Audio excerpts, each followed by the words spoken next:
Hi, this is Value Updates YouTube channel. நம்ம value update channel முக்கியமான தகவல்களை கொடுத்துட்ருக்கோம் மற்றும் பார்த்திங்கன்னா லீகல் எஜுகேஷன் கொடுத்துட்ருக்கோம். நம்மளுடைய சேனலை வந்து சப்ஸ்கிரைப் பண்ணுங்கள், மறந்துடாதீங்க. பெல் பட்டன் ப்ரெஸ் பண்ணுங்கள். பெல் பட்டன் ப்ரெஸ் பண்ணுறதுனால பார்த்திங்க அப்படின்னா நம்ம போடுற கண்டென்ட் வந்து உங்களுக்கு வந்து உடனுக்குடன் வந்து ரீச் ஆகும். நீங்கள் நம்ம போடுற கண்டென்ட்டை வந்து தெரிஞ்சுக்கலாம்.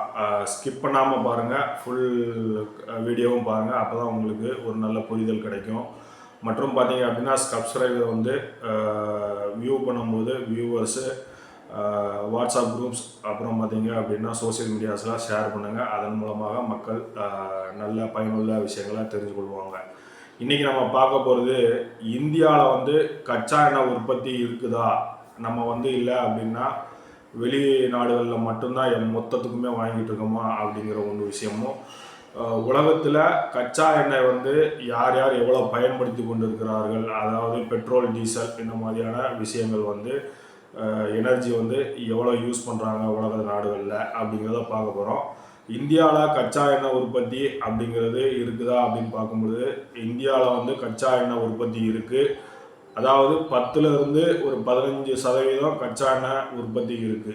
இறக்குமதி பார்த்திங்கன்னா 85லிருந்து 90% நம்ம இறக்குமதியை நம்பி தான் இருக்கிறோம். அதாவது ரஷ்யா, அமெரிக்கா, அப்புறம் ஈரான், வளைகுடா நாடுகள்லேருந்து இந்தியாவுக்கு இறக்குமதி ஆகிட்டு வருது. அதை நம்பி தான் நம்ம வந்து இருக்கிறோம். ஆனால் இந்தியாவில் வந்து கச்சா எண்ணெய் எடுக்கிறாங்க அப்படிங்கிறது நிறைய பேருக்கு தெரியாது. இந்தியாவில் எங்கே கச்சா எண்ணெய் எடுக்கிறாங்க, எவ்வளோ எடுக்கிறாங்க அப்படின்னு நம்ம பார்க்கும்பொழுது, கச்சா எண்ணெய் எடுக்கும் இடம் எங்கே இருக்குது அப்படின்னு பார்த்தா, மும்பையில் மும்பை ஹை அப்படிங்கிற ஒரு இடத்துல, அதாவது காம்பே வளைகுடாவில் கடலில் வந்து கச்சா எண்ணெய் எடுக்கிறாங்க. இது வந்து அரபிக்கடல் வந்து இந்தியாவில் மிகப்பெரிய ஒரு கச்சா எண்ணெய் எடுக்கும் வயல் வந்து இது. இந்தியாவில் வந்து எடுக்கிறதுல 60% வந்து உற்பத்தியை வந்து இந்த மும்பை ஹையில், அதாவது காம்பே வளைகுடாவில் வந்து எடுக்கிறாங்க. அடுத்து எங்கே எடுக்கிறாங்க அப்படின்னு பார்க்கும்பொழுது, குஜராத்தில் அதே காம்பே வளைகுடா பகுதியில் வந்து குஜராத் மாநிலத்தில் எடுக்கிறாங்க. அடுத்து 3வதாக பார்த்தீங்கன்னா ராஜஸ்தானில் இந்த கச்சா எண்ணெய் உற்பத்தி நடக்கு. பார்மர் மாவட்டம் அப்படிங்கிற ஒரு மாவட்டத்தில் நிலப்பரப்பில் வந்து எடுக்கிறாங்க. மங்களா வயல் அப்படிங்கிற அந்த எண்ணெய் எடுக்கும் இடம் வந்து இருக்குது. அதில் அடுத்து 4வதாக பார்த்தீங்க அப்படின்னா அசாமில் எடுக்கிறாங்க.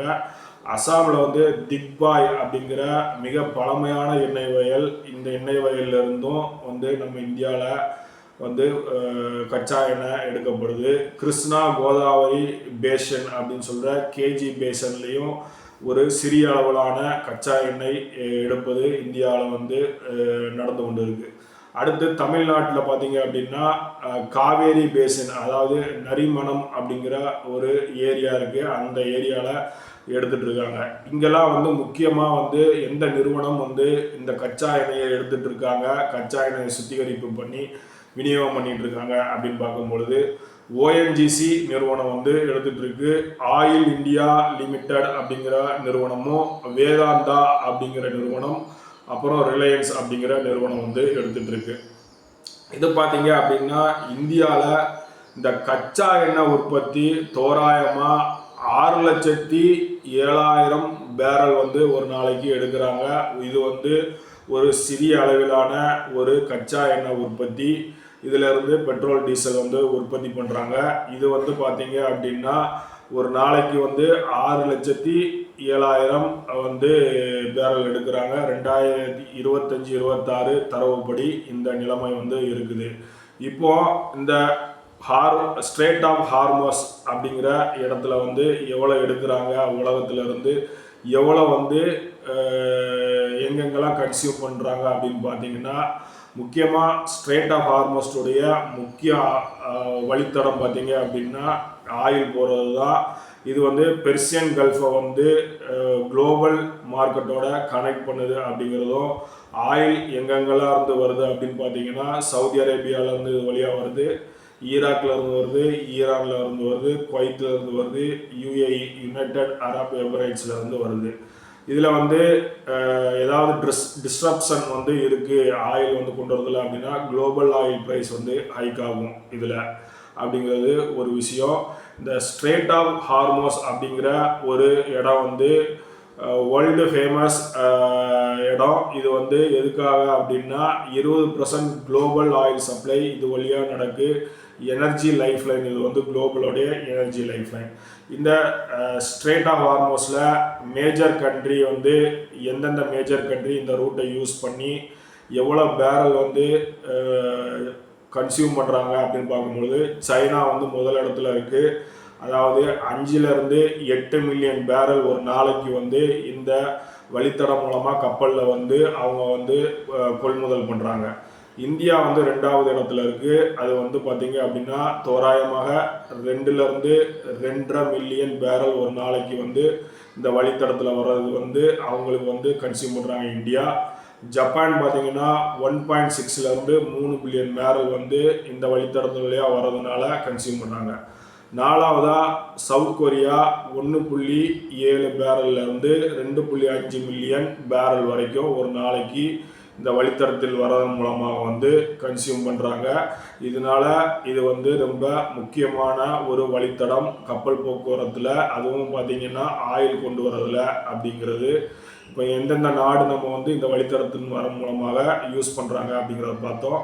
இப்போ உலகத்தில் அதிக எண்ணெய் வந்து பயன்படுத்தும் நாடு, அதாவது தினசரி பேரல் வந்து பார்க்க போகிறோம். அது என்ன அப்படிங்கிறது அமெரிக்கா தான் வந்து பார்த்தீங்க அப்படின்னா உலகத்திலேயே அதிகமான இந்த கச்சா எண்ணெய் வந்து பயன்படுத்துகிற நாடு. அமெரிக்கா வந்து ஒரு நாளைக்கு, இப்போ நம்ம சொல்ல போகிறது எல்லாமே ஒரு நாளையுடைய பேரல் தான், 19.12 மில்லியன் பேரல் வந்து யூஸ் பண்ணுறாங்க அமெரிக்கா. சைனா பார்த்தீங்க அப்படின்னா 16.37 மில்லியன் பேரல் வந்து யூஸ் பண்ணுறாங்க. இந்தியா வந்து 5.62 மில்லியன் பேரல் வந்து யூஸ் பண்ணுறாங்க. சவுதி அரேபியா எவ்வளோ யூஸ் பண்ணுறாங்கன்னு பார்க்கும்பொழுது 3.96 மில்லியன் பேரல் வந்து பர் டே யூஸ் பண்ணுறாங்க. ரஷ்யா வந்து 3.85 மில்லியன் பேரல் யூஸ் பண்ணுறாங்க. அடுத்து ஜப்பான் பார்த்தீங்க அப்படின்னா 2.24 மில்லியன் பேரல் யூஸ் பண்ணுறாங்க கச்சா எண்ணெய். தென்கொரியா வந்து 2.89 மில்லியன் பேரல் யூஸ் பண்ணுறாங்க. அடுத்து பிரேசில் வந்து 2.58 மில்லியன் பேரல் யூஸ் பண்ணுறாங்க. கனடா வந்து 2.33 பில்லியன் பேரல் வந்து யூஸ் பண்ணுறாங்க. ஜெர்மன் பார்த்தீங்க அப்படின்னா 2.5 மில்லியன் பேரல் வந்து யூஸ் பண்ணுறாங்க. ஈரான் வந்து 1.95 மில்லியன் பேரல் வந்து இந்த நாடு யூஸ் பண்ணுது. மெக்சிகோவில் 1.85 மில்லியன் பேரலும், இந்தோனேசியாவில் 1.63 மில்லியன் பேரலும், சிங்கப்பூரில் 1.49 மில்லியன் பேரலும் யூஸ் பண்ணிட்டு இருக்காங்க. அடுத்து பார்த்தீங்க அப்படின்னா ஐக்கிய அமீரகம், அதாவது யுஏஇ பார்த்தீங்கன்னா 1.33 மில்லியன் பேரலும், ஸ்பெயின் வந்து 1.27 மில்லியன் பேரலும், இத்தாலி பார்த்தீங்கன்னா 1.26 மில்லியன் பேரல் வந்து யூஸ் பண்ணுறாங்க. துருக்கி வந்து 1.16 மில்லியன் பேரலும், ஆஸ்திரேலியா 1.9 மில்லியன் பேரலும் வந்து யூஸ் பண்ணுறாங்க. மலேசியாவில் வந்து 0.93 மில்லியன் பேரல் வந்து யூஸ் பண்ணப்படுது. ஈராக்கில் 0.92 மில்லியன் பேரல் வந்து யூஸ் பண்ணப்படுது. இந்த நாடுகள்லாம் உலக நாடுகளில் எவ்வளோ கச்சா எண்ணெய் வந்து யூஸ் பண்ணுறாங்க, எவ்வளோ கன்சம்ஷன் இருக்குது அப்படிங்கிறது தான் நம்ம இது சொல்லியிருக்கோம். இந்தியாவில் வந்து கச்சா எண்ணெய் எங்கே எடுக்கிறாங்க, எவ்வளோ எடுக்கிறாங்க தினசரி அப்படிங்கிறதும், உலக நாடுகள் எவ்வளோ வந்து கச்சா எண்ணெயை வந்து வாங்கி பயன்படுத்துகிறாங்க, எவ்வளோ வந்து ஒரு நாட்டுக்கு தேவைப்படுது ஒரு நாளைக்கு அப்படிங்கிறதும், இந்த ஸ்ட்ரெய்ட் ஆஃப் ஹார்மஸ் வழியாக ஆயில் வந்து வருது, அது எந்தெந்த நாடுகள் அதிகமாக கன்சியூம் பண்ணுது அப்படிங்கிறத நம்ம வந்து கிளியராக சொல்லியிருக்கோம். இது யூஸ்ஃபுல்லாக இருக்கும், ஒரு இன்ஃபர்மேட்டிவாக இருக்கும் அப்படிங்கிறது நம்மளுடைய ஒரு சின்ன ஒரு பதிவு. நம்மளுடைய சேனல் வேல்யூ அப்டேட்ஸை வந்து சப்ஸ்கிரைப் பண்ணுங்கள், மறந்துடாதீங்க. பெல் பட்டன் ப்ரெஸ் பண்ணுங்கள். கண்டென்ட்டை ஃபுல்லாக வியூ பண்ணுங்கள், ஷேர் பண்ணுங்கள், கமெண்ட் பண்ணுங்கள், லைக் பண்ணுங்கள். நம்ம சேனல் வந்து பார்த்திங்க அப்படின்னா தகவல்களை வந்து சரியான முறையில் தெரிவித்து கொண்டிருக்கிறோம் அப்படிங்கிறத வந்து நம்ம தெரிவிச்சுக்கிறோம். மிக்க நன்றி, வணக்கம்.